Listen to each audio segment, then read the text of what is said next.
When you have a business, it's important to be able to communicate with your audience, to communicate with your potential customer, and in many cases, you have to be a good public speaker.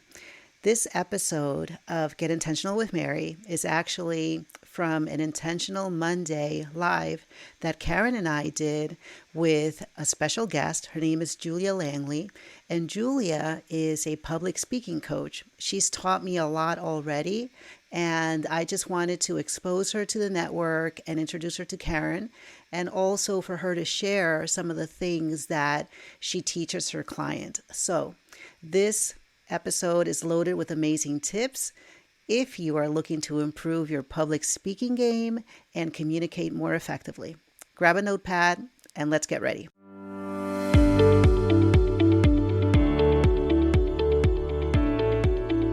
Welcome to Get Intentional with Mary. This podcast is for the busy woman who appreciates working hard and also playing hard.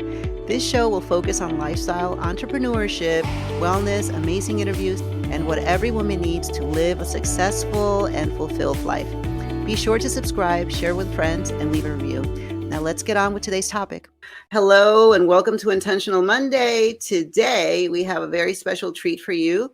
Karen and I are going to be interviewing Ms. Julia Langley, who is a keynote speaking coach, has already helped me tremendously, and we can't wait to dive into this awesome conversation. My name is Mary Massey. I'm a lifestyle expert and social media coach, and I'm here with Karen. Karen, go ahead and introduce yourself, and then we'll hand it off to Julia to introduce herself, and then we're going to get the party rocking. Sounds good. Good morning. I'm Karen Liano. I'm a social media consultant. I help small business owners be the influencer of their brands and to show up authentically on social media, on Instagram, Facebook, LinkedIn. And I'm excited to be here. I'm excited to have you here, Julia. Thank you. It's a pleasure. I'm honored that you guys would have me on today.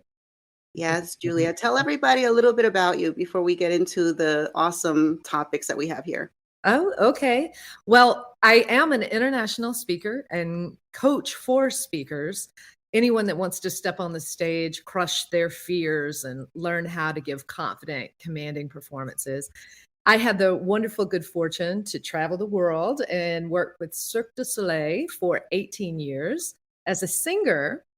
So 20 countries later and all 50 states in the US, I have come full circle, and now I want to help others who want to do the same thing and really step into their power as a speaker, learn how to get those top tier clients and get the big paydays that they deserve.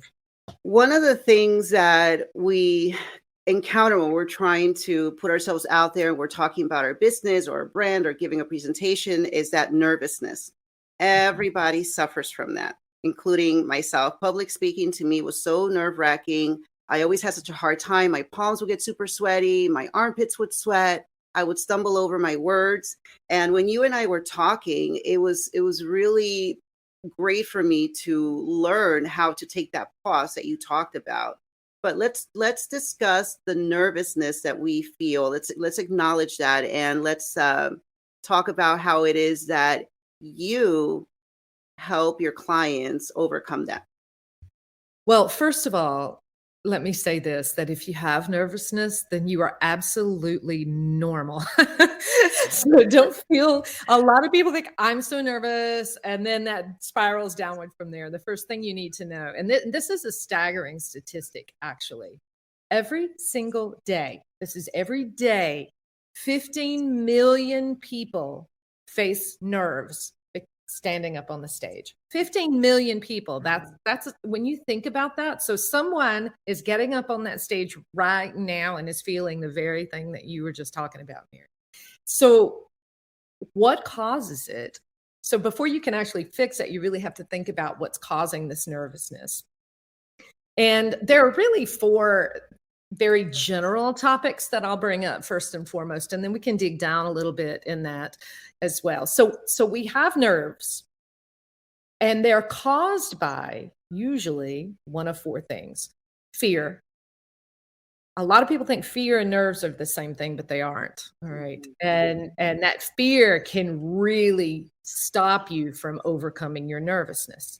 So you have to understand the difference between the two. So fear is number one, and that fear can be from a whole lot of different things. All right. It can be fear of judgment, fear of failing, fear of not being good enough, fear of, it can go even deeper than that, fear of being wrong, fear of being called out. There's just a ton of things, and they really get into our psyche. So that leads me to the second one, which is our mindset. And we talk about mindset, and we talk about it on a surface level. I hear words thrown around all the time: mindset, authenticity. You hear these big words thrown around, but Yes. when you start really digging down beyond the surface on mindset, on fear, it starts bringing up a lot of things for us that we don't even recognize is causing our own problems. So in other words, we're getting in our own way. And then instead of working through the fear and the mindset, we stop the process. So we actually prevent ourselves from moving forward. So those are two big things. So when you have that fear, your mindset's in the wrong place. That affects your confidence. So that's the third word I want to talk about, is that confidence. And people know it. When you step out on the stage and you don't have that confidence, people know it immediately. When you step on the stage and you do have it, people know it immediately. And it's not something that they can often identify. It's something that they feel. So it's an exchange that's going back and forth between you and the people that you're speaking to or performing to or interviewing with, whomever that may be, because you can speak in so many different ways. So that's very important that we start with our fear, our mindset, and then work with our confidence. All right. And the fourth one I want to talk about is skill. And when I work with people, I actually highly believe in building confidence by doing. And I work with my particular clients on doing things and getting out there, because that does build your confidence, because honestly, we get better. The more we do things, the better we get at it. So these are my four topics. And of course, we can peel back the layers. We can dig down a little bit beyond that and talk about it. But I wanted to throw those out there right off the bat. Yeah, thank you for that. I've been speaking for a while now, always putting myself out there on social media, especially doing these lives. And over time, I've gotten better. But understanding, like you said, where the nerves are coming from, if it's nerves or is it that fear of being judged or fear of being seen, it all goes to your head. And the mindset bit of it, I believe, is super important to tackle first.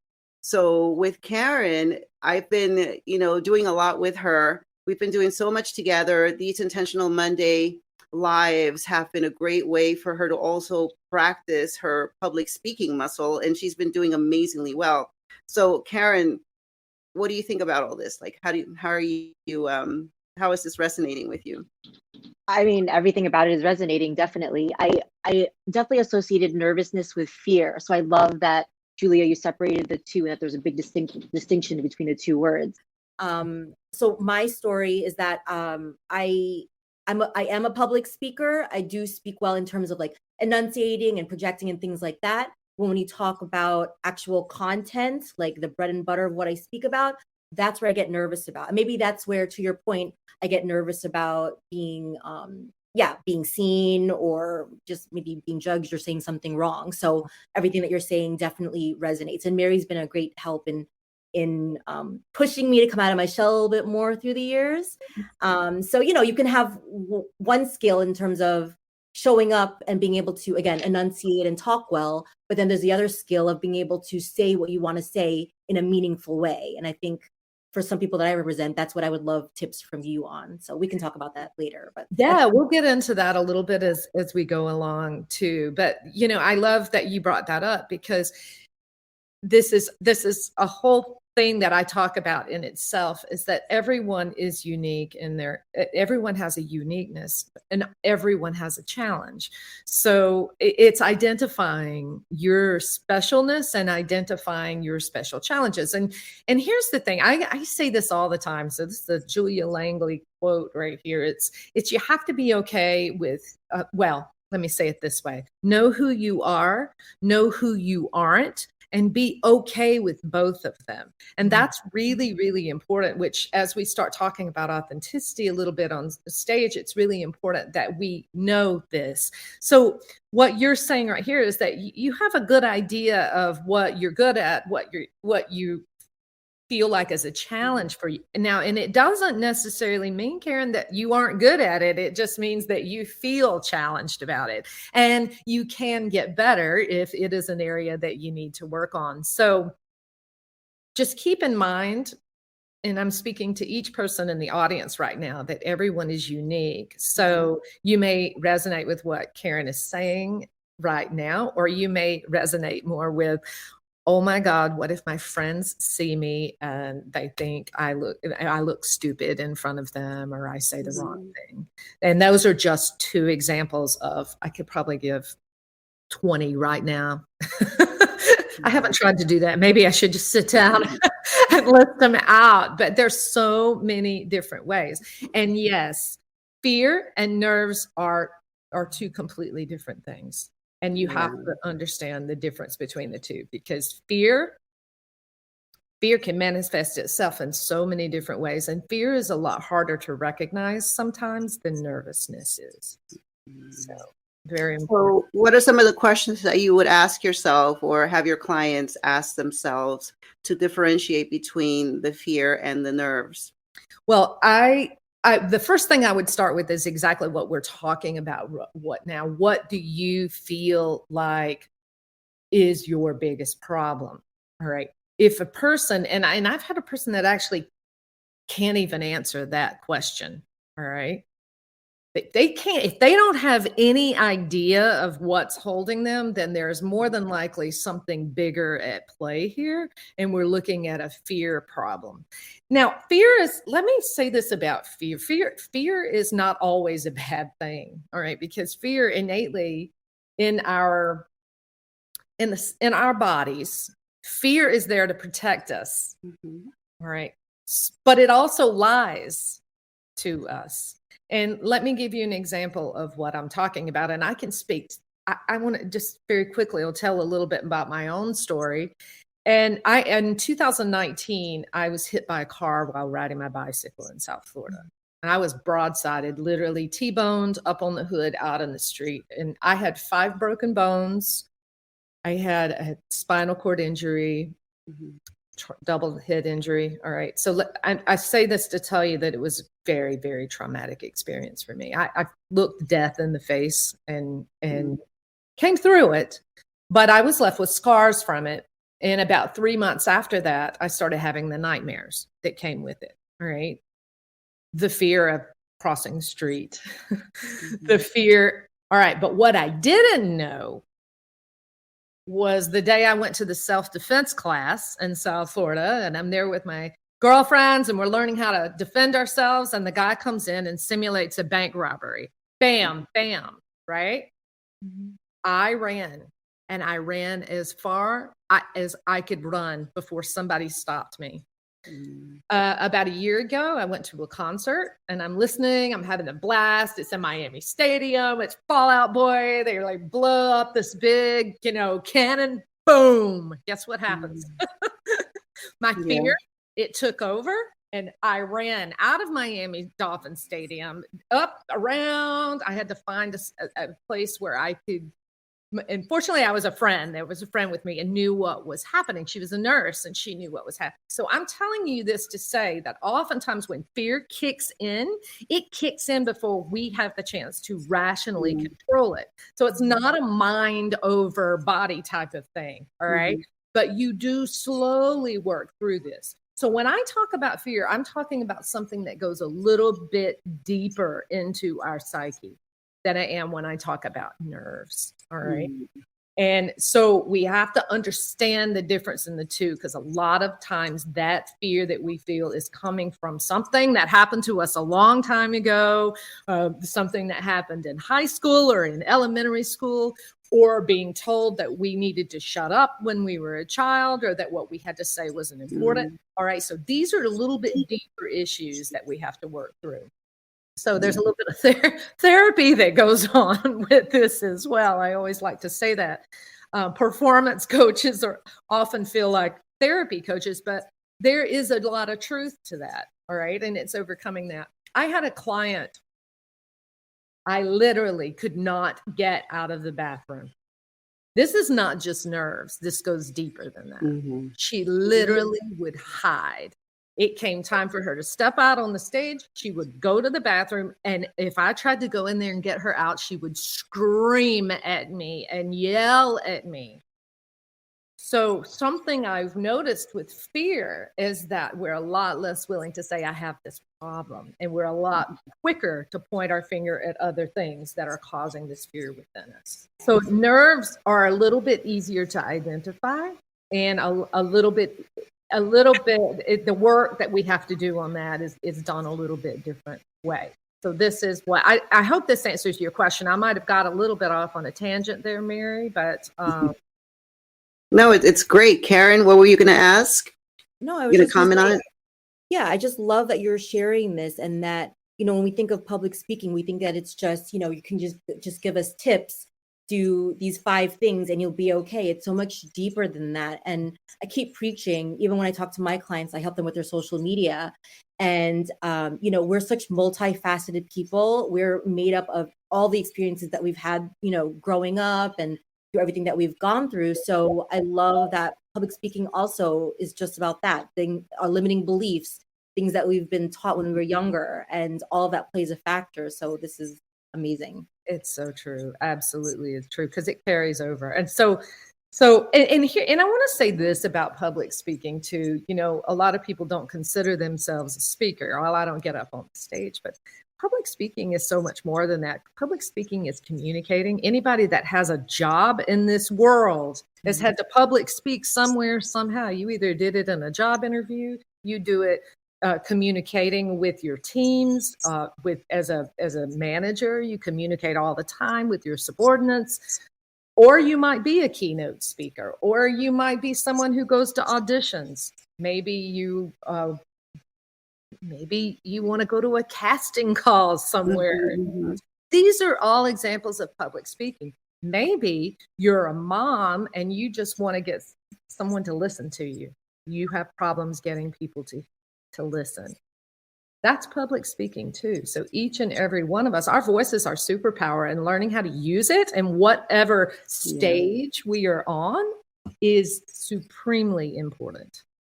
So Julia, let me ask you now, can you give us some techniques for engaging your audience and holding their attention? Absolutely. This is one of my favorite topics, actually. And I will say this, that engaging your audience, ultimately, public speaking is all about your audience. All right. It's all about engaging your audience. And the first thing I want to talk about is energy. All right. Energy, success follows energy. So you want to see that energy. You want to pull people up. And I'm going to tackle another topic very quickly right here that's in the same vein, performing. All right. So people hear the word performing and they often think entertainer. They think someone that is standing up on stage acting, which puts you in mind of the word facade, like they're making up something. But the truth of the matter is we are all performing every time we open up our mouth, and it's not about a facade. It is about the truth. All right. So when you're standing up on the stage, the truth is what is the most important thing, because that is what your audience is going to relate to. Truthfulness. All right. Honesty up on the stage. You want to connect them, which leads me to the next thing. So you have the energy that draws them in. Then you have the story that relates. All right. You hear people talk about, and these are, like I said, these are principles that people throw around. But when you start digging down below them, what do they really mean? And storytelling is how you relate to other people. Mm-hmm. I love stories. I love to listen. And a lot of people think they don't have any stories. This is just simply not true. Mm-hmm. Mm-hmm. Yeah. When it comes to that, like, what are some of the things that you do personally? Because you do have that story. You talk about the accident that you had and how you were able to recover. You talk about your time with Cirque du Soleil and all your skills. And like you said, we all have all of these stories, but being able to communicate them in a way that makes sense, in a way that keeps people engaged is always challenging for me personally. So I would love to know how you layer all of that. Well, it's about relating. Again, even though it's my story, the audience has to feel it. Mhm. One of the wisest men on the planet. He's my mentor. He was a Broadway producer. He's older now. He did Cabaret was his name was David Black in New York City, and he did 18 Broadway shows in 12 years, and he was a Tony winner. So he's my mentor, and the one thing he told me was that you can lie up on the stage on Broadway and you can beat your fist on the floor and cry, but if no one in the audience feels what you're feeling or feels something, then you've not done your job. All right. And as a speaker, this is so true. If you can sit up there and tell stories all day long, but if your audience doesn't feel it, doesn't matter. So let me give you for example, I got hit by a car. I got hit by a Jeep. It was a big jacked up Jeep, right? Now, a lot of people can't relate because they haven't been hit by a car, but I can tell you right now that everybody has a Jeep in their life. Every single person has a Jeep. Your Jeep might be grief. Maybe you lost a child or a parent or your best friend. Maybe there was a tragedy in your life. Mhm. Like, what is your Jeep? Maybe you went through a horrific divorce. Maybe your challenges with your weight. All right. But everyone has a Jeep in their life. Mhm. So I use that to tell you that just because my story is about getting hit by a car does not mean that everyone else doesn't have a story that is as important. All right. Everyone's story is important. Yeah. Mhm. Yeah. So we all have, multiple stories in our lives. And I think the question is, how do you choose which story would make the most impact? So do you think about what emotion that you want to, portray or want people to feel first, and then you find your aiding story, or how do you approach that? Well, I do, and this is getting down into preparation a little bit, but I really think about who my audience is. I really think about what the topics are that we're talking about. The seriousness, can I bring humor? Can I bring lightheartedness into it? Do I want to be heavier? Do I want to be, and so I have stories for days, and I actually could probably come up with a story right now that I've never even talked about before because so many. I pull on my own life experiences when I tell stories, right? But some of my favorite stories, and I'll tell you one, I love weird animal tips. This is a random thing about me, okay? And I love it. I love to read it. And one of my favorite animal tips is I love the octopus, the octopus. I love it. I think he's so smart. I think he is a misunderstood and brilliant. And did you know that the octopus punches a fish in the face? Did y'all know that? No. No. I didn't know this. I learned this. I was like talking about it for days. If anybody, I was like, did you know that an octopus will punch a fish in the face? Wow. And then I started thinking about it and I thought, okay, when you're on stage, are you going to be the octopus or are you going to be the fish? Mhm. Are you going to punch that stage, punch your fear in the face, or are you going to let that fear crush you? Are you going to take charge? Are you going to be that take charge kind of octopus, or are you going to just be the wimpy fish that swims by and just lets it happen? Come on, it's up to you. So I'm using that as an example to tell you, what do you want to get across to people? Mhm. Use the story. Mhm. That you need to tell the story that you need to tell in that moment. Mhm. And the moment is going to change. Mhm. Yeah, I love that analogy there, punching the fish, be the octopus, because I also think about the octopus and all the limbs and how you have to do so many different things at the same time in order to make something work. And as business women, as women who are moms and are juggling all kinds of things, our wellness, our lifestyle, our business, our friends, our clients, everything, and our social media, it's a lot. It's a lot. So my question to you now is, what are some of the strategies that you can share in order to develop a powerful keynote? Because we all have to be very good at talking about what we do. And sometimes we get a little bit stuck on sharing. Well, honestly, it comes down to really a few things here. I call it the 4 Ps. All right. We're talking about preparation. We're talking about performing. We're talking about perseverance. And then we're talking about profit, which comes. So if you do those, all right, you end up with the profit. Now, as strategies for that, I'm going to really get into a little bit of the preparation right now, because we're looking at strategies to help us develop and deliver. All right. So let's talk about that prep first and foremost, because this really has to happen. And that prep, that mindset that we're talking about, that overcoming, that's all part of that preparation. All right. That gets us ready. It gets us in the right place in our own head. It helps us to focus. We also need to work on our skill set.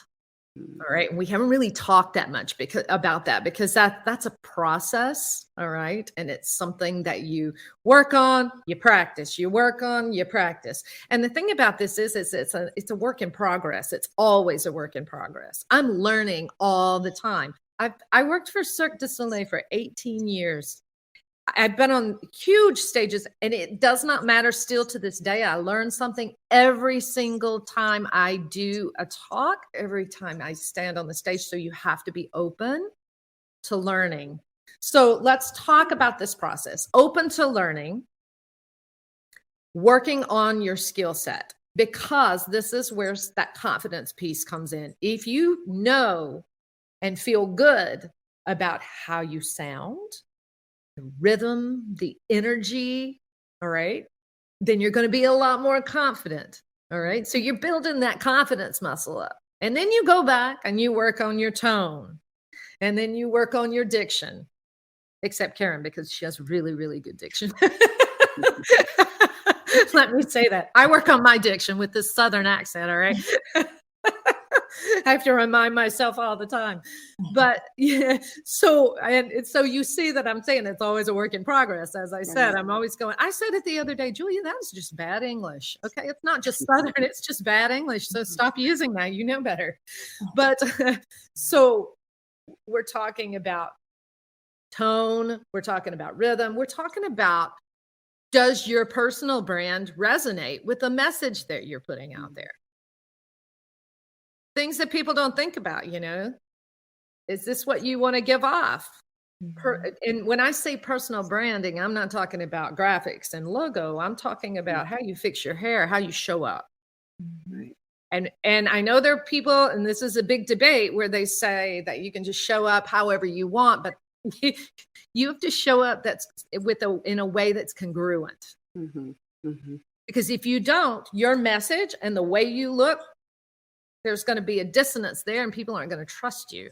Yeah. It's just plain and simple. Mm-hmm. So these are all strategies right here. And then if you want to get into your voice, how deep is your sound? Or high pitched? What is the rhythm of your sound? What kind of words are you using? And is your messaging in alignment with what you're really doing? Think about that. You have to be clear on where it is you're going.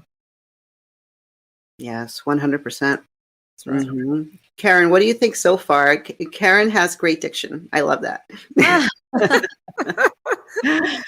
I love how you separate things, because I don't analyze, public speaking in this way. So as I'm looking at, I'm just thinking about kind of how I show up, and like performance, I think, is where I don't have to worry about that. I think that's the easy part for me. Again, I think it's the preparation, the figuring out what my story is, right, and making sure that it's congruent with my personal branding. I actually had a question as you were talking. So Mary and I have deeper voices. So I feel like they're kind of more soothing. And I almost feel like it's just one of those voices that kind of put people to sleep naturally, I think. So I'm wondering if you have tips for that, for a performance with that kind of voice.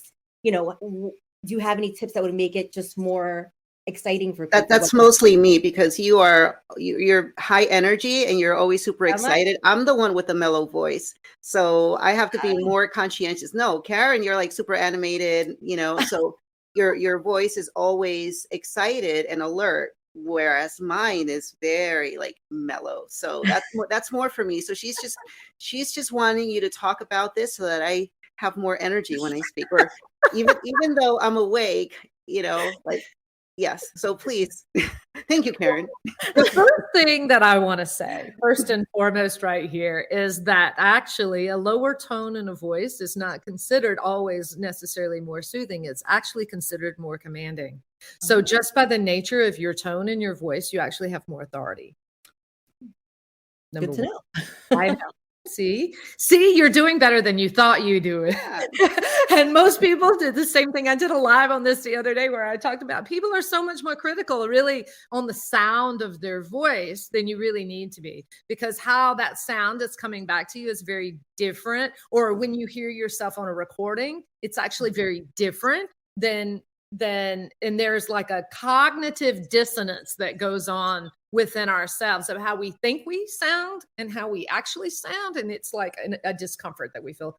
I actually did this just a few days ago. I was talking about this on social media. So it's very interesting that you bring it up. Now, if you do want to infuse more energy into your talk, Mary, it's just a varying of that tone. You don't have to talk like this.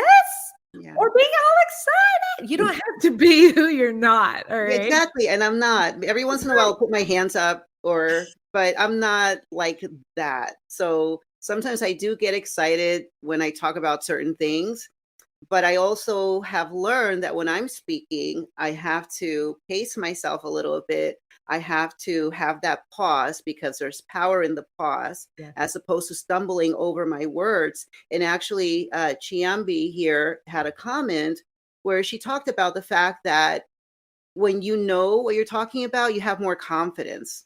So it's important to understand your topic really, really well.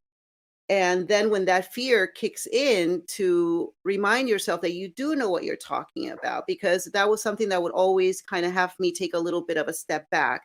And then I would think, oh, do I know enough about this topic? So all of a sudden that little person behind, that's always criticizing would come in and say, maybe you don't know enough about this. So it would like stop me in my tracks. But once I got going and I know the topic inside and out, it was great. And it's just all about, like you said, continuing to learn and continuing to apply those things, and having that pause and using the inflection and having good diction and really opening your mouth, when you're speaking. So it's a lot for me. It's been, for those of you who are watching, I always watch my videos. I always rewatch. I re-listen to my recordings so that I know what type of words I'm using too much. I would say things like, right? Yeah, right. Yeah, right. I'm from Jersey, right? So I would say these words. And also I would notice that in my videos, I would blink so much. Like I would blink excessively because of how fast my mind is going. So in watching myself and in listening to myself, I've been able to use my hands a little bit more effectively. They say that when you open your hands, it's a show of trust to sit up properly, to take your time. So I hope that helps some of you, from somebody who's been doing live videos for a long time, who used to sweat profusely, and who is consistently getting better. Yeah, exactly. I could have said that better myself. And Mary's just talking about her journey and where she is and how she's come as far as she's come. And that we all have that journey, and it's just honoring the journey, but having a desire to really step forward and to keep pushing forward and learn as we go, build the muscle as we go, which speaks to the performance part of my 4 Ps that I'm talking about here. Because I can tell you right now that, and Mary, the fact that you're doing it is what's really important, because You can sit around and read the manual of a car, how to drive a car all day long. You can get there, you can get it out. You mash the gas, you mash the brakes, like what? Until you get behind the wheel of a car, you're not going to know how until you experience it. It's the same thing with the stage. You know, you can sit there and you can talk about the principles all day long, but until you actually put yourself out there, and that takes a lot of bravery, because when you're first starting out, you're going to be vulnerable to a lot of different things. Yeah. But understanding that, you know, mistakes that you have, they don't define who you are. It's just a learning. It's something to help you go to the next level. Yes, and having somebody like you, because that conversation that we had was very impactful for me. And you always need somebody to coach you, to hold your hand and to show you where it is that you can improve. But again, you have to be willing to get better. You have to be willing to put yourself out there and practice, because like Julia said, just talking about all these things and all the strategies and all the tips, they mean nothing if you don't practice. And I know that as business women, it's always very nerve-wracking to put yourself out there, to be the face of your brand. Like Karen says, to be the influencer of your own brand, to speak with authority and with confidence. It takes time and it takes practice. So you have to practice. And I would encourage everyone here watching who has a business, who wants to get better at speaking, to contact Julia, because that one call was amazing. And I really can't wait to work with you. You know, that's something that I'm striving for, that I'm working toward. I'm working toward working with Julia. I love that. Thank you so much, Mary. And let me just add something here right now, just so there is an understanding here. You know, I talk about your voice is your superpower, and it really is for each and every. You may have more than one superpower, and that's great. But our voice is our superpower. And the first thing I want to say about this is Helen Keller. She was a deaf, visually impaired person from Alabama, for those who may not know, but she's famous, right? She overcame really her disabilities to leave the world with profound knowledge.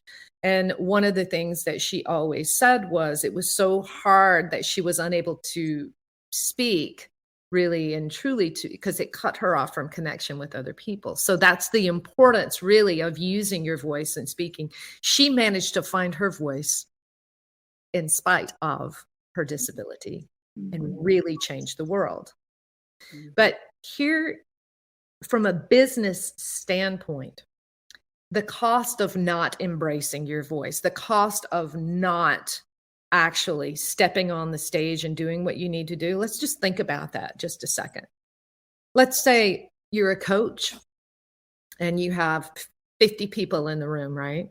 And 10 of those people really resonate with what you're saying, and 10 of those people would potentially be a client for you, but you give a lukewarm keynote.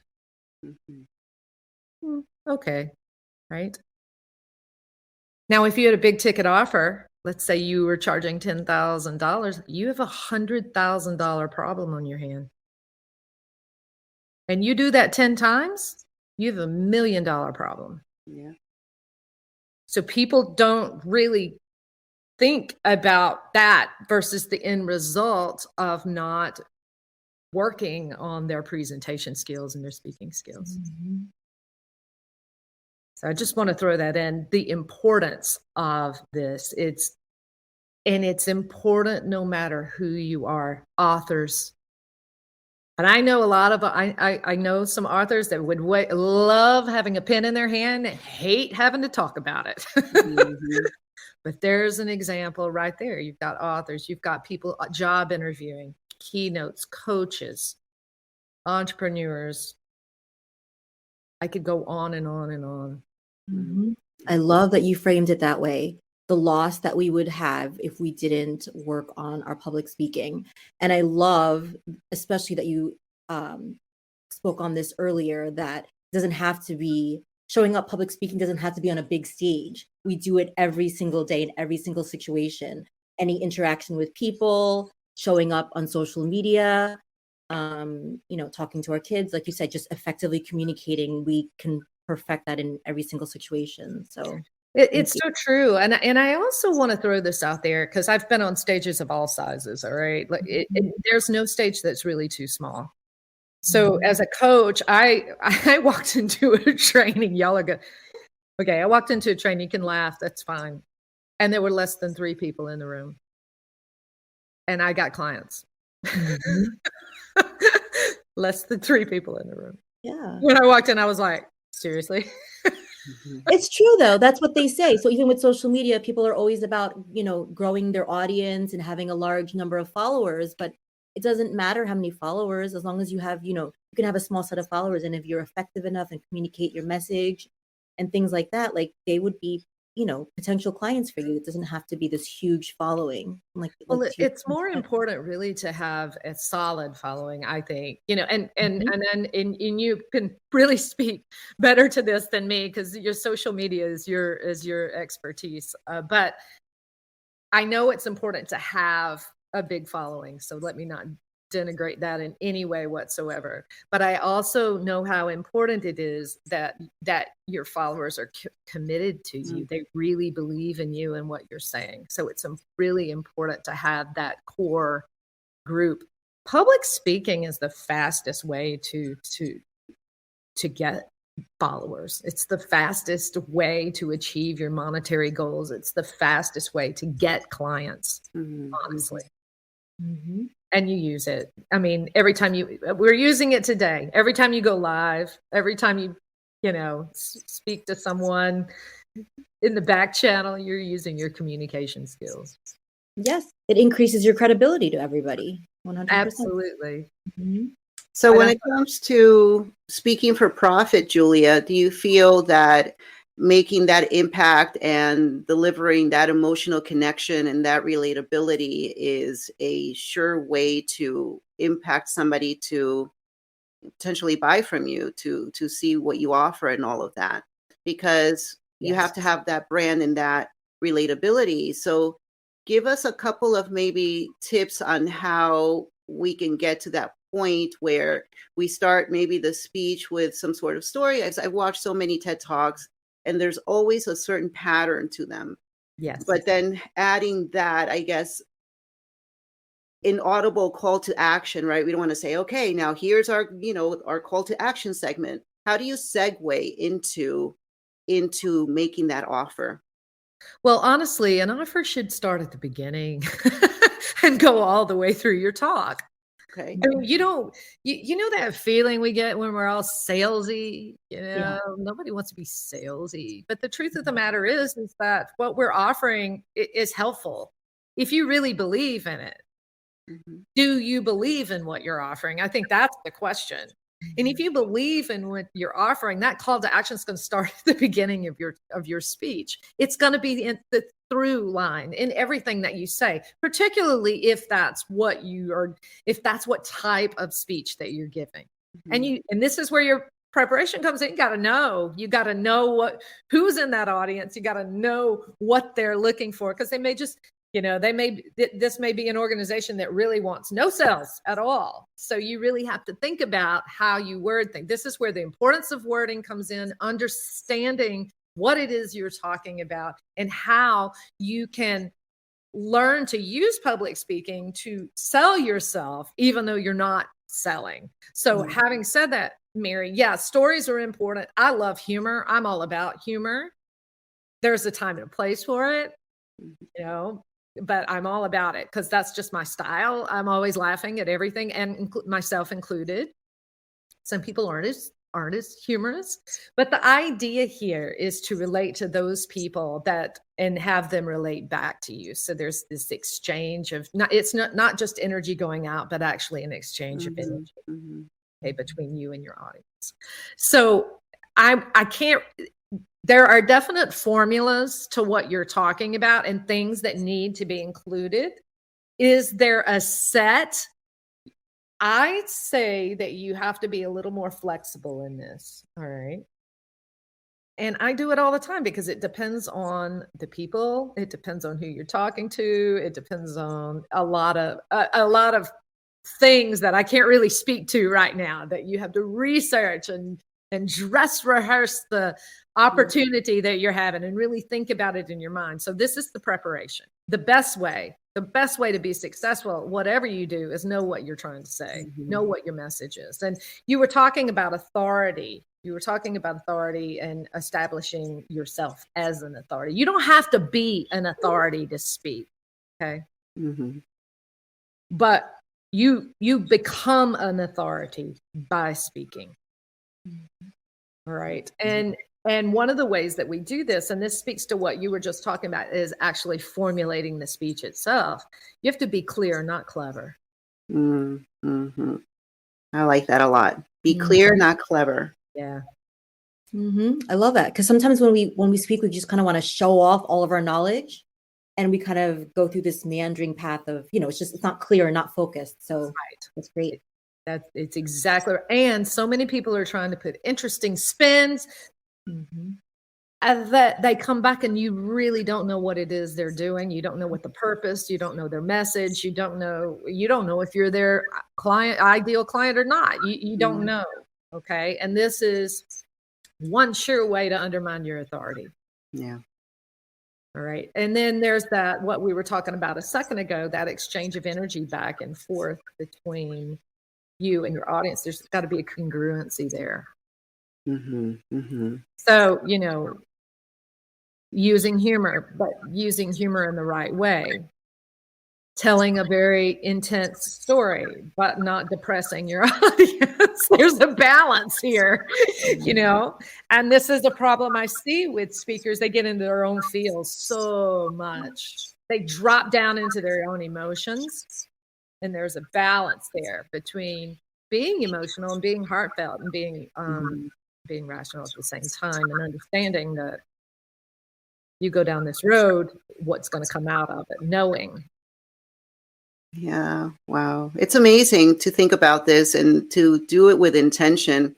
Like anything else in our business, whether we show up on social media, you have to be intentional with what you're posting, what your messaging is, whether or not you're speaking to the right person, and being intentional also with who you are and how you show up so that you are authentic. Because sometimes when we try to do things like other people are doing them because we see a certain level of success, it's not who we are. So we end up causing more anxiety and stress than anything else.